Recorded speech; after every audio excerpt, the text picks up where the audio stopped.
All right, time for another video, another Cracker Jack trinket video. Hope everybody's year's been off to a good start. This is a smaller lot than the other one I have a video of. The way I think these lots get generated is because they're usually small items that span sometimes decades. I don't know if they're just maybe the aunt, or the grandma or somebody just accumulates trinkets and whatnot and then saves them in a drawer or like a tin or something for when the grandkids come over, or why these items are usually saved like this. Because usually there's Cracker Jack toys, miniatures, sometimes jewelry, odds and ends, but for whatever reason they get accumulated and they end up together, and I'm glad they do, because it's kind of a mystery, kind of a riddle to solve. And the more knowledge you have of antiques and whatnot, the more you'll be able to identify some of this stuff, because some of it you don't really know how to look it up because there's no writing on it. Some of it's just kind of hard to track down. I haven't went through this yet. I've kept it in the bag since I got it, so I've been anxious to go through here and categorize things, because some of it I'm keeping, some of it I'm going to put in other lots and resell. So I don't like dumping this stuff out of the bag, especially when there's glass. But go for it here. Something in here I'm pretty sure is at least 100 years old, maybe 120 years old. So, all right. So first things first, we got a little, like a barnyard playset pig. Very anatomically correct, or maybe anatomically exaggerated. Made in Hong Kong. So that would have been like in a package with other, like, you know, cows and whatnot, little farmyard playset, I would imagine. On that similar vein, here is like a woolly mammoth or a mastodon. Mammoth, US, China. I mean, that might have been a Gumball machine thing, or maybe even something out of cereal. But there's prehistoric, like, dinosaur playsets I remember seeing when I was little. You know, cavemen and stuff, throwing rocks at them. Here we go. So this is one that...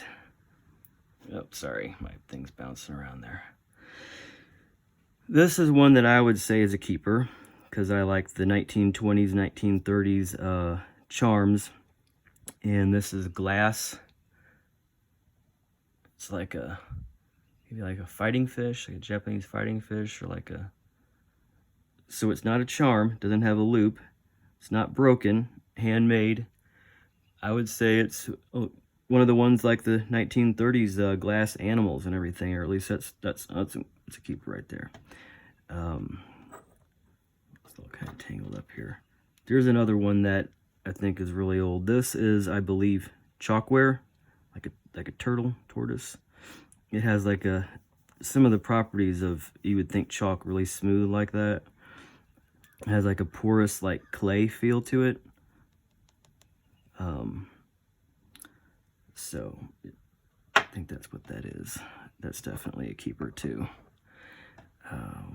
Okay, so some of these things are like Gumball machine charms. They came in pretty small capsules. You've seen the vending machines that have the toy with a capsule that's round on the bottom and a flat top, usually a different color.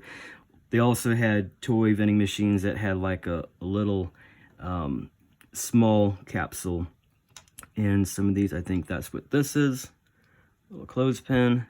I'll put these together. I think that's what this is. Epi, which I've seen that brand before in vending machine. Gumball trinkets. Some of the stuff is like electroplated like that. This is another thing that I think is carnival, like 1930s. It's a hockey player. You know, see, there's like a hockey puck, or maybe some kind of other. It's like kind of looks like a Mercedes-Benz symbol, like a round thing. Bisque. I'll probably keep that one. This is, I believe, it's like a chess, I don't know what they call that, a pawn or a knight, I'm not sure, I don't really play chess, but I think it had a magnet in there, and it was like a miniature chess set where you had like a metal chessboard that had little little magnetic chess pieces, like a travel game type of thing. Here's a cardboard printed fish. It has a loop on it, like a metal loop. That might have been some kind of fishing game. Same thing with this here. That kind of looks like a tobacco tag, metal tobacco tag. It's kind of, but tobacco tags usually had little ears where you would have at least 2 ears where you'd crimp over onto the tobacco pouch, but it's metal, probably magnetic because it's rusting, so that's probably a fishing game fish too. Another gumball, no. I guess there'd be a yes maybe. Here's a gumball electroplated cash register. Here's another glass charm. This one, I guess it was maybe an elephant. Probably had a trunk. Looks like it broke off. The loop, the brass loop is broke off. I mentioned that in my other video about those brass loops being a problem. Here's a miniature watch, miniature wristwatch. A lot of times these are made in Japan. Yep. Not sure if you can see that. Japan. It had like a elastic band on it, and sometimes these came in a card, like a dime store thing. Sometimes I think I got one in my collection that, yeah, you can turn it actually turns the hands on it. Already got one of those. Another gumball, like a steam locomotive. Kind of looks like a lumber yard steam locomotive. Oh, what does it say on there? Diesel, I believe. Okay, so it's in with the gumball charms. Little bird. Oh, he looks like his, well, maybe his wing didn't get broke. Maybe that's, you see the loop broke off. I really like the glass ones. Here's another gumball charm, lady's shoe. This thing right here, I think this is from cereal, like a cereal prize. If I'm not mistaken, I think I've seen these where there's like a metal piece right here. I think you might have put baking soda in there. They did something like, you could, in the bathtub, you could play with them. They did something like, kind of like the baking soda submarines. I think that's what that is. Like, it's like a Kellogg's or some kind of a breakfast cereal prize. Okay. I see something. Broken here. Okay. Well,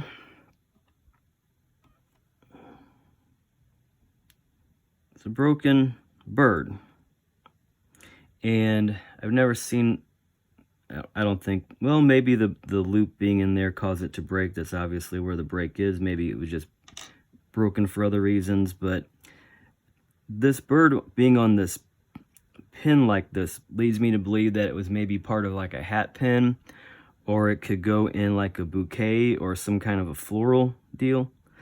So I think these birds were kind of multi-purpose, because I've got some that don't have any kind of loop on them at all. We got this one, which has got the loop for a charm, or it'd have the rayon or silk ribbon. But this one was obviously used for something else, so I guess they were multi-purpose. So here's a fireman. I've seen these before, and it's kind of like a primitive plastic. I would say like maybe 1950s.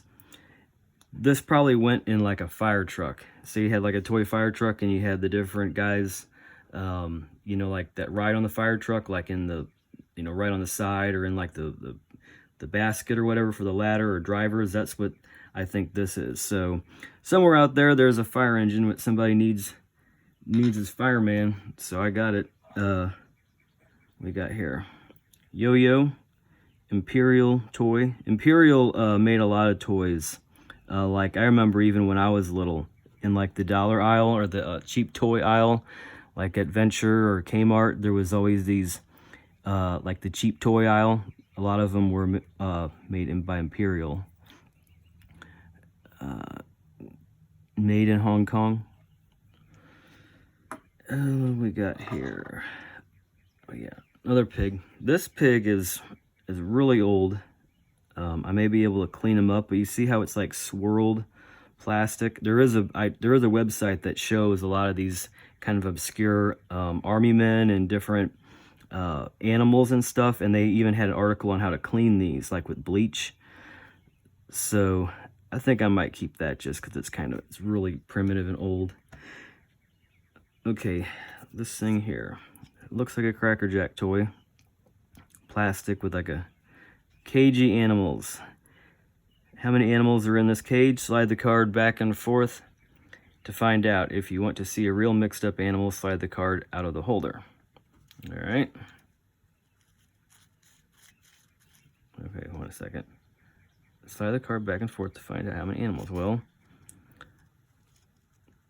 obviously there's an elephant, an eagle, another eagle, another elephant,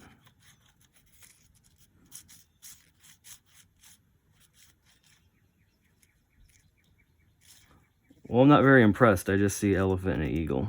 Maybe I'm not doing it right. Okay, slide it all the way out to find out. Still two animals. For crying out loud. Oh well, I'll put that bit together later. Okay. I don't really collect Cracker Jack anymore. I used to have a pretty big collection. I think I might eventually keep a few for myself. But this one, Cracker Jack Chicago, and it looks like a zip code. So, at least it's not a tattoo or a sticker. At least it's got some plastic on it. Okay, so I think that's everything.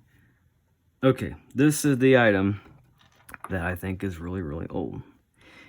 And I think I have it in my Sears and Row book. We'll just scoop everything over like that. So here's the old trusty Sears and Row book. I can't really pan out because I'll mess up my phone on its little holder here. So this is a reprint 1902. I'm going to be making a lot of videos with stuff in the catalog. Anybody who's an antique collector, metal detectorist, relic hunter, I recommend getting one of these.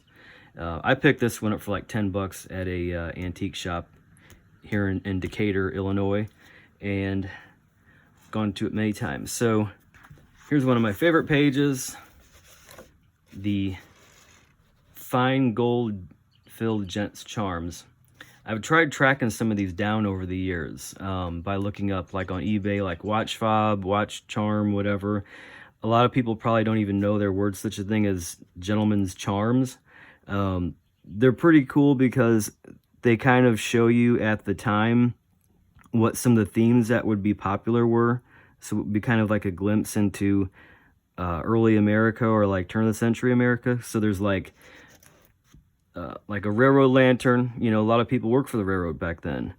Bicycle lamp. Bicycles were like, you know, kind of in vogue. There was even like fraternal organization for a League of American Wheelmen, where like everybody were like bicycle enthusiasts.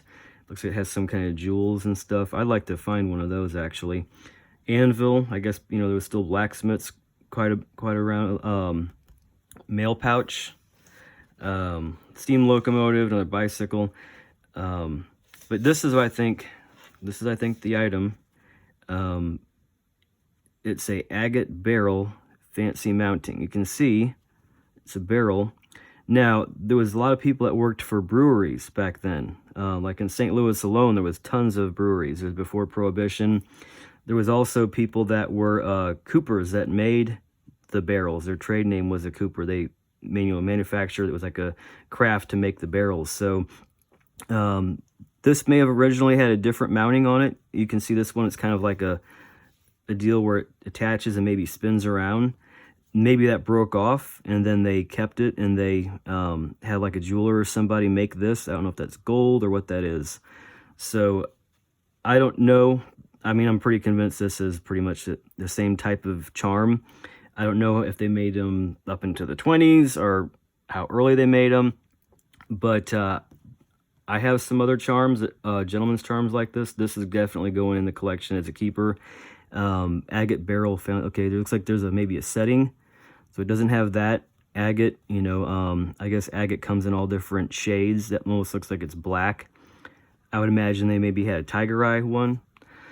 So there's my documentation of this being possibly 100 years old or so. So there's some keepers in the lot. There's some stuff I'm gonna eventually resell, but now I've gone through it. Thanks for watching. Subscribe.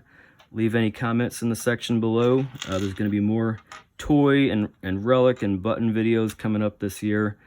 So hope everybody has a good spring and summer. Thanks for watching.